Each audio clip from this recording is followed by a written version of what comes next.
It's important to make sure your TV is properly adjusted before playing Action Max.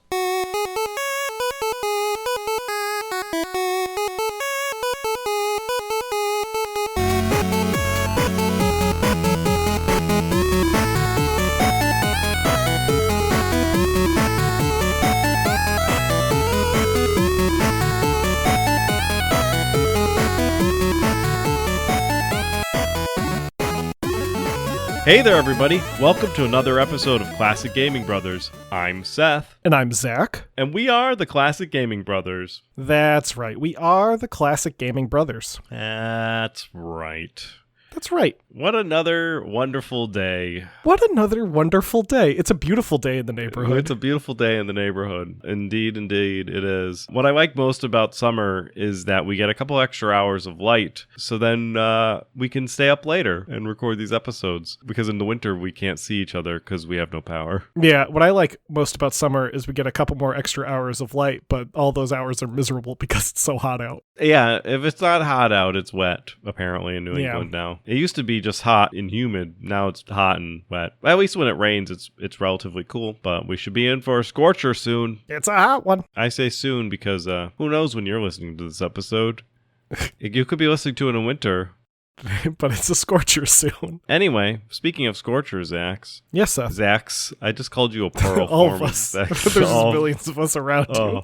That'd be hell on earth. Why did you tell me about what you've been recently playing? Recently, Seth, I've been playing Marathon. Originally released back in 1994, developed and published by Bungie for the Apple Macintosh, Marathon was actually recently re-released on Steam for free, which is the best thing I like to hear. I love free games. The version on Steam uses the source port called ALF1, which has been the go-to source port for Marathon since 1999. It's a very solid port of a somewhat dated game, but I still had a good time playing it. Marathon, for those who don't know, is basically the Doom of the Macintosh, or at least it was sold as such. So when Marathon came out, everyone was like, this is the Doom for the Macintosh. The Macintosh got their version of Doom, and Marathon was it. I think Marathon does stand out, though. I think it's a little different than other Doom clones or Doom itself. For one thing, it's a bit slower paced. I thought it was a bit more atmospheric, and I just enjoyed it. I thought it was a fun game. It definitely is dated, though. The UI is kind of large and takes up most of the screen, and your actual view is relatively small. I think there's ways to adjust this in the source port, but I didn't play too much around with the settings apart from audio and stuff. But yeah, it's worth trying. It's free, so there's really no reason not to try it unless you don't like first-person shooters or old games. But if you do, give Marathon a try. The team that put it out is the team that developed the source port, so they know what they're doing, and they're working on putting out Marathon 2 and the third game, also for free. Those aren't out yet, but they're scheduled to be out later this year. Fun. Yeah, I think so. So Seth, what have you been recently playing? So recently I've been playing a game that I've been excited about coming out for a while on Steam, and that's Star Trek Resurgence. Star Trek Resurgence was developed by Dramatic Labs and published by Brunner House and released May 23rd of 2024. Star Trek Resurgence is a narrative-driven adventure game that was created by former members of Telltale Games that left the company when the company imploded, and it brings a Telltale-esque game in the Star Trek universe. In Star Trek Resurgence, you could play as either the First Officer Jara Rydek or as enlisted engineer Carter Diaz. And when you're Carter Diaz, you're already on the ship, and Jara Rydek is joining the ship of the crew of the USS Resolute. And they eventually have to discover an ancient powerful force from engulfing everything in its wake, which sounds like Star Trek. Jara Rydek is she's a little bit alien. She's got a ridge on her head, but she's not a Klingon. And then Carter Diaz is human. It's fun because you start off on a little space station and you board the Resolute as Jara Rydek, and there's this ensign. He's following you along your journey with you, and he acts very non-Starfleet-ish, and he eventually realizes that you're the first officer as he tries to impress you with his deeds that you've done better at and stuff like that. It's Telltale, so you can play it off various different ways, and what you say to them changes what their opinions are. So what I like is when I was playing as Carter Diaz, I had to go down to report to the engineering bay, and the chief engineer is a Vulcan, and your friend show up, and he said, you guys are almost late to being called to ready, and we're at an all-hands situation, so we don't really have the staff to have people be late, right? If you're late in an all-hands situation, you're going to be short. And you say, excuse me, did you say I almost late? And he says, yes. And you say, well, by that logic, we weren't late. You can only be on time or late. You cannot be almost late. And so he says, I should adjust the schedule better. But he did not like that comment. He thought I was being sassy. So I'm deciding that Jara Rydek is going to be a nice by-the-books kind of person, and Cara Diaz is going to be a sassy engineer.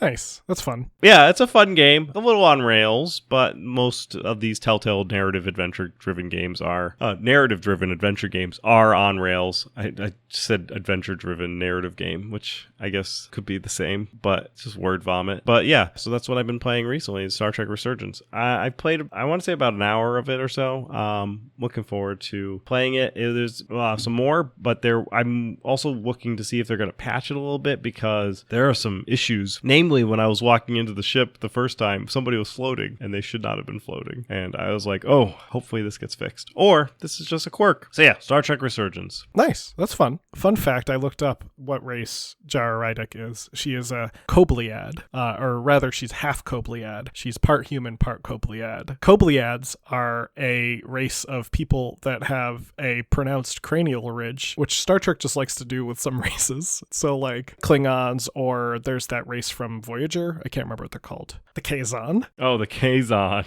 Yeah, the Kazon, which are basically just Klingons, but not Klingons. The Kobliads are, they're just a race of humanoid-like people with funny ridges on their heads. They've showed up in a couple of the Star Trek shows, Enterprise, Next Generation, Deep Space Nine, and Voyager. So, fun fact. Just thought I'd share that with you. Anyway, today we're going to be getting into a whole different topic than something we've usually covered. We're actually going to be talking about video games, I guess, that were, or rather just games in general, that were VHS based. So when you think of video games, you may think of the distribution methods like digital downloads or cartridges, or optical media like CDs, DVDs, or Blu-rays, or even magnetic media like audio cassette tapes or floppy disks. These are all methods that video games have been distributed on throughout the years. However, there's one format that people may forget about, because it really wasn't a format that was capitalized for video games, and that format is VHS. Now, for our young listeners, VHS stands for Video Home System, and is a format of home video where a program such as a movie or TV show or performance could be saved on magnetic tape. These tapes would be played via machines like VCRs, which were video cassette recorders. VHS tapes were also part of a format war that occurred through the 1970s between various types of media formats. This included capacitance electronic discs, laser discs, and Betamax. VHS would ultimately win, however, and it won for a variety of reasons. One was that it was far more open. Betamax was exclusive to Sony. Laserdiscs were expensive, and you couldn't easily record to them. You had to get a specialized recorder. They were often big, and they were basically industry machines. They weren't like home laserdisc recorders. And CEDs were about the same quality as VHS tapes, but they were pricey, and you also couldn't record to them. Another possible reason why VHS won out in the format wars lies in the adult film industry. Reportedly, according to the founder of the company Vivid Entertainment, adult film studios pushed for VHS in distribution, and more adult films would be produced on VHS tapes than on other formats. As VHS dominated the market, it of course had to cross into the lovely world of games, both video games and non-video games. VHS became a popular format for board games and other tabletop games. Games like Clue 2, Murder in Disguise, Epic's Action VCR Football, VCR 221B Baker Street, or VCR California games. All of these would be games that would be bundled with VHS tapes that would often assist with providing instructions on how to play the game, or if needed, story beats that would be followed by the players. So for example, if you're playing like Clue 2 Murder in Disguise, it might tell you to go to chapter 3, and then you fast forward through the video until you see a visual cue that would tell you to stop, and it would be like chapter 3, and then you'd press play there. Where's the hotel manager? Hotel manager? Yes, I need to get the keys from the hotel manager. Someone call for the hotel manager. How can I be of help? Stop and play a round of interrogations. Then take one regular turn before viewing this scene. It's obnoxious, but it does add a form of interactivity to some board games. Few companies, however, took it to another level when it came to developing video games for the VHS and dedicated entire game consoles to play VHS games. One of those companies that dedicated to building a game console around a VHS was Worlds of Wonder. Now, Worlds of Wonder was founded in 1985 by Don Kingsborough, who used to be the president of sales for Atari. Kingsborough was, by some accounts, notoriously friendly. Executives found him to be charismatic, and by one account was called the glue in that he was able to bond people together to a project. Kingsborough actually got the idea to start Worlds of Wonder when he was presented with a prototype electronic bear that would talk. The bear was being designed by the same team who worked on the Walt Disney World ride, the Hall of Presidents. Kingsborough thought the prototype was impressive and knew it would be something he could sell. He recruited a few other former Atari team members to form the company, which he named Worlds of Wonder, so that the letters WOW would appear on a stock market ticker, which is by all means the best name to name a company. Fun fact, I worked at a company that when they went public, they put an X on the end because it looked cool. Yeah, this was literally the reason it was called WOW, was because he was like, I really want to see WOW on stock market tickers. Now, in 1985, Worlds of Wonder officially released the finalized version of the teddy bear, which they called Teddy Ruxpin. Hi, my name is Teddy Ruxpin. Can you and I be friends? Teddy Ruxpin was a massive success, exceeding more than $70 million in sales in the first year, and soon became one of the top-selling toys in the toy market. The next year, in 1986, hot off the sales of Teddy Ruxpin, Worlds of Wonder landed two other major successes. One of these would be Laser Tag. Laser Tag. The games begin in August. That's right, laser tag. Something that you might have had or a knockoff of when you were a child. We certainly had some knockoff that we were shooting at cars and then were yelled at to not shoot lasers at cars. They released a tie-in TV series to go with laser tag called Laser Tag Academy. Another of these successes would also be securing the exclusive retail sales and distribution rights for the Nintendo Entertainment System. Worlds of Wonder was doing so well. They actually reported about $320 million for the fiscal year 1986, with about $800 million in back orders for Christmas for Teddy Ruxpin and Laser Tag alone. These weren't their only toys they were putting out. They were a toy company. These were just their two biggest brands. To celebrate the success, Worlds of Wonder introduced the Action Max game system in 1987, which retailed for $99. The system is fairly basic. It's a small, gray set-top box that would plug into your VCR directly, as the console couldn't play VHS tapes itself. The system came with a light gun, which was the only way to interact with the various games. During the games, targets would appear as circles. When the circle appears, you fire the light gun, and the system would log the score. Only 5 VHS tapes were released for the Action Max. Sonic Fury, bundled with the system, featured airplane combat. 38 Ambush Alley, which was a simulation of a police range. Blue Thunder, an action thriller based on the movie of the same name. Hydro Sub 2021, a futuristic submarine adventure, which sounds funny saying it's a futuristic submarine adventure because 2021 is definitively in the past for this. That's true. The last game they put out was called The Rescue of Pops Ghostly, which was a comedic haunted house game. Hydro Sub 2021 sounds like, first of all, a little bit sounds like C-Lab 2021. It does. Also, Hydro Sub 2021 sounds like somebody made a C-Lab version of the Titan submarine. Now, as the games were on VHS tape, there was no way to change the game when you played them. Every time you played them, the same outcome would be there. There was no way for you to win, no way for you to lose. They only logged score. For this reason, the Action Max did not sell very well. It also didn't help that there were only 5 tapes released for the system, and they were all basically the exact same game because they all were light gun games. You couldn't do anything else with it. A recent review of the system describes that it really is only a system worth getting for collectors. It has no replay value. Looking on eBay, actually just prior to the recording of this episode, there is also barely a collector's market for this system, with some units, as of the recording, were listed at $29.99 with tapes going for about $10 a pop. Wow. And there's only 1, 2, 3, 4, 5 tapes to collect to get a full set. So you could probably buy all the tapes for $50, buy the console for about $30,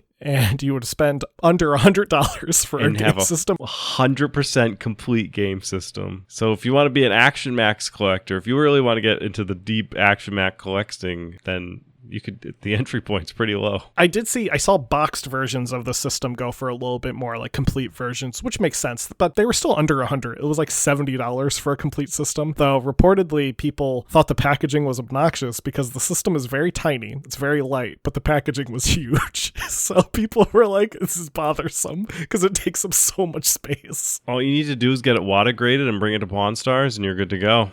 I know, right? Now, Worlds of Wonder's run of success seemed to have run out because they would then go on to file bankruptcy in 1988 and close their doors in 1990, with Teddy Ruxpin being sold off to Play School and then later a bunch of other companies, and Laser Tag being produced under the license by Tiger and Hasbro. Worlds of Wonder weren't the only people to try and get into this untapped market of VHS video game systems. Now, a similar light gun system was released as part of a multimedia brand, Captain Power and the Soldiers of the Future. While the brand, Captain Power, was primarily a syndicated weekly television show, there was a toy line that was released by Mattel that included a toy spaceship that could be pointed at the screen during the program and fired. This toy would detect orange and yellow lights, and the ship would register the points. If you lost, the toy would trigger an ejector ship that would launch the pilot from his seat. That's kind of cool. It's like interactive TV.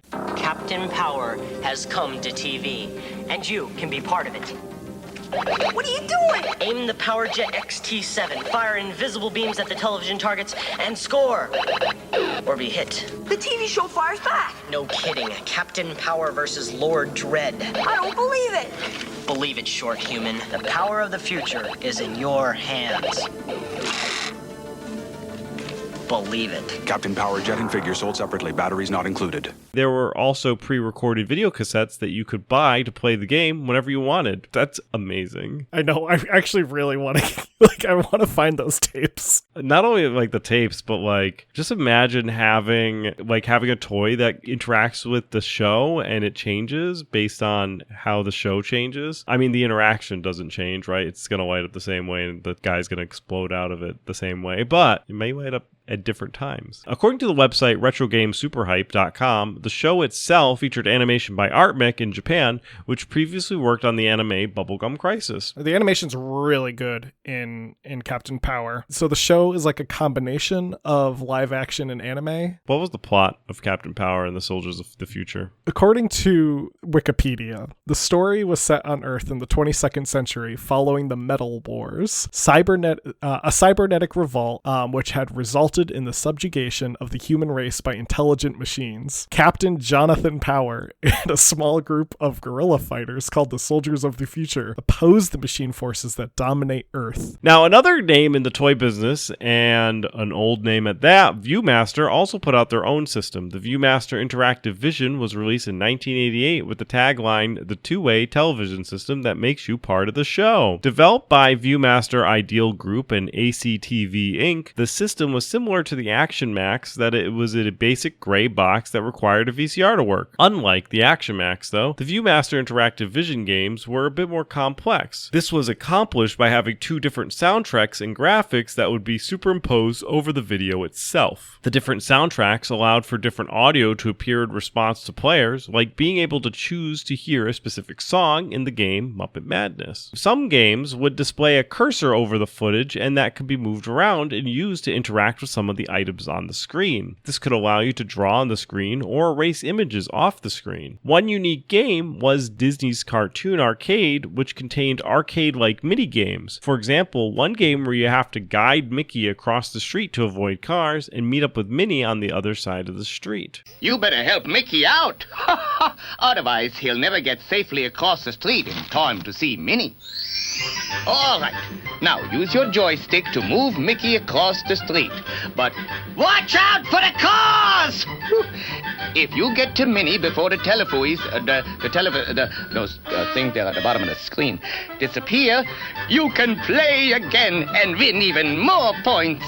There were 7 games released for the ViewMaster Interactive Vision, all of them being licensed titles, and most of them being Sesame Street. There was Sesame Street, Let's Learn to Play Together, Sesame Street Magic on the Sesame Street, Sesame Street Let's Play School, Sesame Street Oscar's Letter Party, and then Muppet Madness, Muppet Studios Presents You Are the Director, and then Disney's Cartoon Arcade. When I was reading through Muppet Studios Presents You Are the Director, when I first read it, in my head, it said Muppet Studios Presents You Are the Dictator.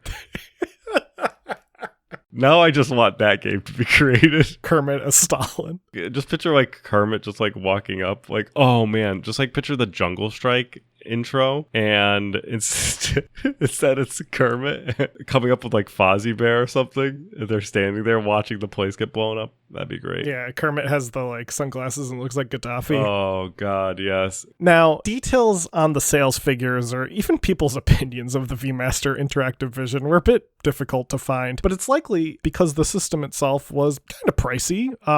It was retailing for about $120, which was only $20 or so more than the Action Max, and had 7 games that were all licensed children's games. So I think that the ViewMaster Interactive Vision was a novel thing, but I don't think it was something that people were writing home about. Another system was planned to be released by Hasbro with a projected release date of 1989. This system was codenamed the Nemo and was planned to be released as the Control Vision. The Control Vision is very interesting, as it was originally designed back in 1985 with the support of a company called Axion. Axion was a company founded by Nolan Bushnell after he left Atari, and on the team that worked on the Nemo was Steve Wozniak, the co-founder of Apple and creator of the Apple I and co-creator of the Apple II, and also a man named Tom Zito, who comes up a bit more in the story. The prototype was built using a ColecoVision, which was able to overlay images onto a video stream. The data itself would be actually stored on the VHS tape with the video tracks. The technology was designed in a way to make use of the different audio and video tracks that would be present on a typical VHS tape. This would allow for the ability to let a player switch between different footage if necessary, such as in a demo they developed called Scene of the Crime, which had different security camera footage that could be viewed. The player would be able to jump from one security footage to the next almost seamlessly using a controller. And again, this was just done by utilizing the different tracks that were available on the magnetic tape. Hasbro liked this idea, and they agreed to put about $7 million into the system with the stipulation that they got the rights to the technology. With funding, along with Scene of the Crime, some other games that were planned include You Might Think, an interactive music video based on the song of the same name by The Cars, and the game Bottom of the Ninth Inning, a baseball game. Who would have thought? And also being developed were some larger scale games, specifically called Sewer Shark, a rail shooter, and there was another one that was being developed, a title called Night Trap. Is it that Night Trap? Yes, of course it is. What other games are called Night Trap out there? Now, these projects were not cheap, which we talked about a bit in our Night Trap episode, where we go on about not only did they cost a bunch of money because you have to pay for actors and all that kind of crap, but you also eventually had to go through litigation. One report showed that Sewer Shark alone cost about $3 million, and Night Trap cost an estimated $1.5 million. With the games being completed, it was now time to actually sell the system. Hasbro, though, decided about 2 months prior to the planned release, they didn't want any more involvement and completely dropped the project. The main reason was the cost, about $299 in 1989, which is equivalent to about $774 today. This was in no way to compete with the NES, which had launched at $179, which is about $531 today, just a few years earlier. Tom Zito, one of the developers, would go on to purchase the rights to the games and store them in a warehouse in Rhode Island, my home state. A few years later, some of the games would get re-released via CD-ROM for the Sega CD, such as Night Trap. On the Night Trap release for the Sega CD, there is a prototype footage of the Nemo that can be accessed via cheat code, and in the Night Trap 25th Anniversary Edition, the canceled console Vision game Scene of the Crime was included. So if you really want to play Scene of the Crime, you can get the Night Trap 25th Anniversary Edition and play that. So Scene of the Crime and Night Trap would not be... Well, they're not lost media, right? They're in a warehouse in Rhode Island still, aren't they? Or Well, I mean, yeah, they're not lost. The Sewer Shark? original, like, no, Sewer Shark was also on the Sega CD. Oh, yeah, so they just pushed them all to the Sega But CD. bottom of the ninth inning, and you might think, I don't think those were ever re-released, so those are probably somewhere rotting away in a warehouse in Rhode Island on film. We should go find them. Let's find them and release them to the world. Don't you think bottom of the ninth inning needs to be released? I think so. Now, while VHS technology could be impressive, especially when money was thrown at it to push it to the limits, CD technology would go on to prove itself to be even more impressive, and then DVD technology would surpass CD technology. So the best part about CD technology and DVD technology were that they were optical discs and not tapes. That's probably the winning advantage that a CD and DVD would have over a VHS tape, is that a VHS tape is still a reel-to-reel tape. That's just clumsy in regards to getting anything to work with it. Some board games would go on to transition to using DVDs, and then with the advent of DVDs for being the main format of movies, interactive games would be bundled onto DVDs to release as bonus features. There were some games that we've talked about as well that were released on DVD, such as Silent Steel, and also you could even say that like eventually when Netflix came out, Bandersnatch was kind of a video game that was not released on DVD, or was it maybe Bandersnatch was released on DVD? I don't know. Netflix is silly stuff. But they were silly. But yeah, no, I mean, I think the idea of like interactive movies is still around. I mean, that is basically what like FMV games were. I just think it's fun that there was this very limited time where everyone tried to do VHS and they all realized it was a bad idea all basically at once. Probably the neatest thing though is that the Captain Power and the Soldiers of the Future release, that's the way to make VHS games, is to have it not only be compatible with VHS tapes, but also work with like a TV show that was actively airing so you could interact with it. And you'd have like the toy itself, like the console, looks like the spaceship from the show. So you're holding the spaceship like it's a gun and pointing it at the screen while you're watching TV during the action sequences. That's awesome. Like to be a kid to do that. Like I used to like point the remote at my TV and pretend it was a toy gun when I was a kid, then turn the TV off by accident. You know, it's having that level of interactivity I think is great. You know who would have really appreciated it? Mike TV would have really appreciated Mike TV would have loved it. But unfortunately, he's a small man now. That's true. No, he got stretched out. Remember now, he's a very long man. He's what if Mike TV is the Slender Man? I think Mike TV is Slender Man. Anyway, we're going to get into our retro rewinds. Seth, why don't you go first for this retro rewind? Zach had me play Blades of Steel for the NES, released back in 1987 for the arcade and re-released for various consoles, including the NES in 1988 in North America and 1990 in PAL regions. That's the version that Zach wanted me to play, and that's the version I played. Blades of Steel sounds like it could be a fighting game, but it's not. It's a hockey game. Surprise! It was developed and published by Konami, and it's a hockey game where you get to choose from one of the 8 teams, 4 Canadian and 4 American. The game takes a very nice, simplistic approach to hockey with the underlying objective of getting your puck into the goal. It actually has a little bit of different rules than the rules that were in the rules in the 80s. It just makes things a little more simpler. Like certain penalties don't get called and all that. Kind of similar to like how NBA Jam is not really basketball because there's a lot of things that you could do in NBA Jam that you're not really allowed to do in basketball. And also like light the ball on fire. Light the ball on fire or just beat the crap out of your friend. But if you do get into a penalty, I think the penalty's truncated for fist fighting in Blades of Steel. But it's a simple sport game, and the one thing that I do like is simple sport games, and that's where the simplicity of this game kind of wins out. Even if you're not a fan of hockey, you can boot this up and just enjoy the game. It's very similar to NBA Jam or Tecmo Super Bowl, where it's a sport game, but you don't have to really like the sport to have a good time. Being a Konami game and being a sports game that is very simplistic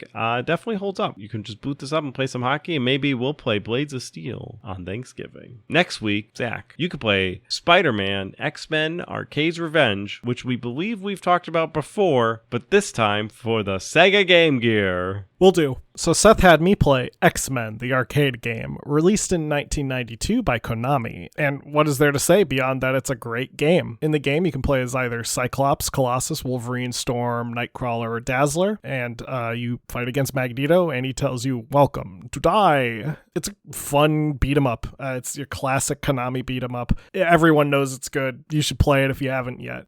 Each character gets their own set of abilities, and you power your way through swarms of enemies like Sentinels and such, until you get to the boss of that level, who can vary. Usually it's some like low-level mutant villain, but eventually you get to fight Magneto. What is fun is that the game has the character designs of the 1989 cartoon X-Men Pride of the X-Men, which was designed as a television pilot for an X-Men cartoon, and that show never materialized, but it led to the 1992 X-Men animated series, which is great. Anyway, the game holds up. You should play it. If you haven't yet, go check it out. Next week, Seth, I want you to play The Incredible Hulk for the Super Nintendo. You got it. All right. Well, thank you everyone for listening. If anyone has any memories of playing a VHS game as a child, be it a board game that used a VHS tape or even one of the like countless types of interactive VHS tapes we talked about, let us know. You can do so by emailing classicgamingbrothers@gmail.com, or you can reach out to us via our Facebook, Classic Gaming Brothers, Instagram, Classic Gaming Brothers, X, CG Brothers Pod, or Blue Sky, CG Brothers Pod. We're also available wherever podcasts can be found: Podbean, iHeartRadio, iTunes. And of course, you can find us on classicgamingbrothers.com, where you can listen to us in our lounge. And that, Seth, am I forgetting anything? Don't play games like my brother. And don't play games like my brother. I've been Seth. And I've been Zach. And we've been the Classic Gaming Brothers. That's